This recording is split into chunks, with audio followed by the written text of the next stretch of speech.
So I went to the Jesuit school. I am half Egyptian, half French. So I was in Cairo and went to the Jesuit school. I'm Catholic. So it's a Catholic school with intensive classes. We used to start 8 in the morning till 4 p.m. And when we would go home, we had a lot of homework. So we learned to be very focused and driven. And at age 13, I was already envisioning myself being a general manager of a hotel. I loved hotel business. I thought it's the best thing in the world. It's so much fun. You're helping people, you're contributing, you're learning. It's like a little world by itself. So I remember I used to sit at a desk and would put a little thing in front of the desk, say Cherif Medawar, hotel general manager. And I would just play the role and play games with that. And later on, I realized my uncles were in Seattle, Washington and Los Angeles making a lot of money in real estate. And my father had the intention to move to LA as soon as I finished high school or something. And so I started thinking, oh, maybe I should do real estate and hotels. But really the opportunity presented itself after I went to the States and I started working in a hotel when I met the billionaire. It's like you almost put it in your mind, this is what I'd like to do.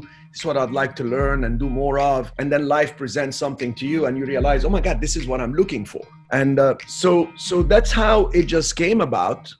When we talk about mindset, I'm always, if you have the mindset that you want to learn and you think of 3 things really as the keys to success. One being getting the knowledge, because you can't do much if you don't know what's going on out there. And you cannot just keep trying and failing and trying and failing because time will run out. We have only finite time in life. So the knowledge is acquired by observation, being in the right place and observing, asking questions, looking for the answers within you because the spirit knows.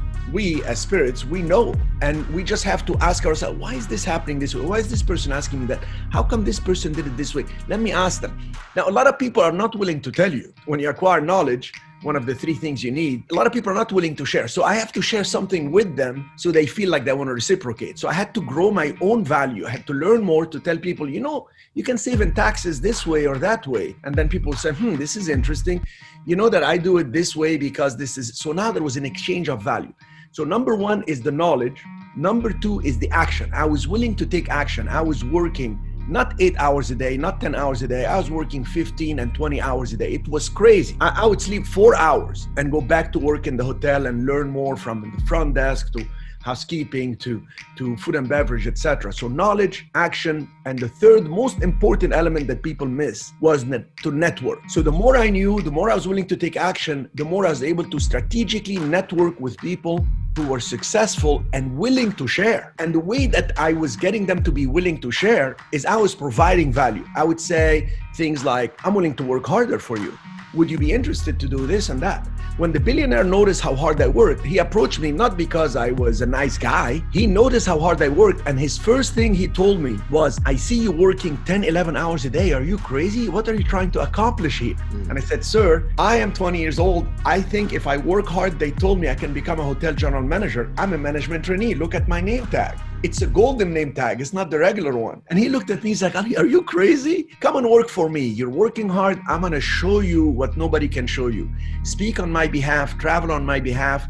I don't want to travel so much, but I got so many deals. I need somebody I can trust who has the enthusiasm and energy. And at that time, I realized I didn't have the knowledge. I was so young. I said, sir, I don't know much about real estate. He said, if you're willing to learn and willing to apply exactly what I tell you to do, you will survive and prosper. I made the decision on the spot. So the journey of making it doesn't stop. It's not like today I'm going to say, okay, I've made enough money. I have a lot of passive income and all this, so I'm not going to do much. No, I enjoy the game. So I keep doing more. I keep learning more, contributing more through action, and networking more and more and more. And you network by offering people something. You offer them time, you offer them knowledge, you offer them connection, you offer them credit, you offer them money. Today I contribute by, I have my own real estate funds, and I have investors and students that come and join me because they say, if I can invest with you, I know you have the knowledge, the connection, the credit, and you're doing so much that I will receive my cash flow without the hassles with a certain level of security.